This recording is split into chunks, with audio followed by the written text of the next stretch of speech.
Manusia itu siapa? Manusia itu mangkanat mahasinuhu masawiyah, fakih falatakunu masawihi masawiyah. Manusia itu orang ketika baik saja salah, apalagi pas salah. Coba saya misalnya pidato begini, di atas panggung saya orang alim pidato nasihati orang. Di saat yang sama seperti yang tanya Mas Wildan tadi, ada agak sopannya. Di situ ada mungkin orang yang lebih sepuh timbang saya. Masa lebih muda kok di atas? Yang di bawah lebih tua. Ada agak sopannya. Mau enggak pidato disuruh, mau di atas disuruh, enggak sopan sama yang. Tapi misalnya yang paling sepuh pidato enggak pernah ngaji kok pidato terus gimana?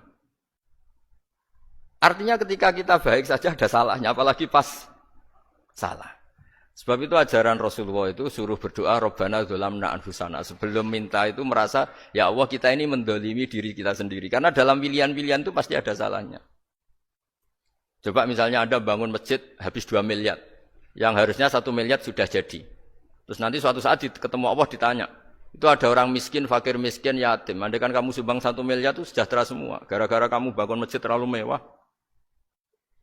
Ya tapi kadang-kadang orang kebaikannya itu orientasinya bangun masjid. Gak tertarik nyumbang fakir. Saat itu cara berpikir gitu mau apa? Tapi kalau dia mau luhur manusia terbaik karena bangun masjid 2 miliar. Coba diaudit secara kepentingan syar'i. Penting mana dengan ngasih makan fakir miskin? Penting mana dengan menikahkan janda misalnya? Penting mana dengan pendidikan? Apa artinya masjid mewah orang enggak tahu halal haram, enggak tahu najis, enggak tahu cara sesuci, enggak tahu cara adzan yang benar. Terus penting mana untuk beli kitab sama dipakai masjid? Apa artinya beli kitab apa tapi enggak makan? Penting mana makan sama beli kitab? Ada auditnya.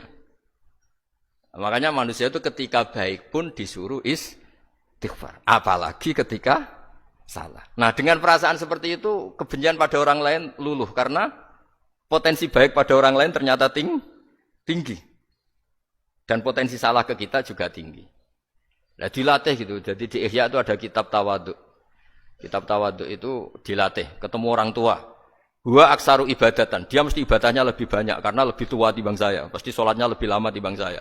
Ketika Anda sudah tua melihat anak-anak, huwa aqallu minni maksiatan. Mesti maksiatnya tidak banyak karena masih kecil.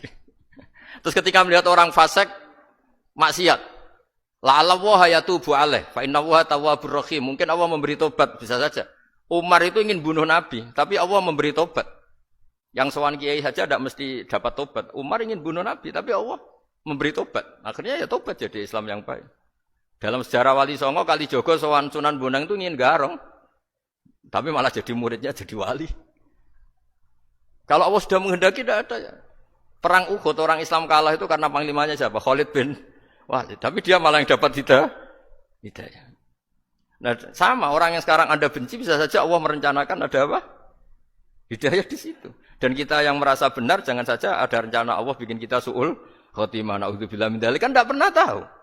Nah, dari tidak pernah tahu itu orang diusahakan tawadhu. Wa ma adri ma yuf'alu bi wala bikum, kita tidak pernah tahu. Makanya meskipun saya ini kiai terus kata orang banyak itu ketop. Kalau istighfar ya nangis betul ya. Cuma kan enggak perlu di depan umum. Nanti ada penampilan kan ribet kan nanti. Sudah nangis enggak ikhlas, enggak mutu.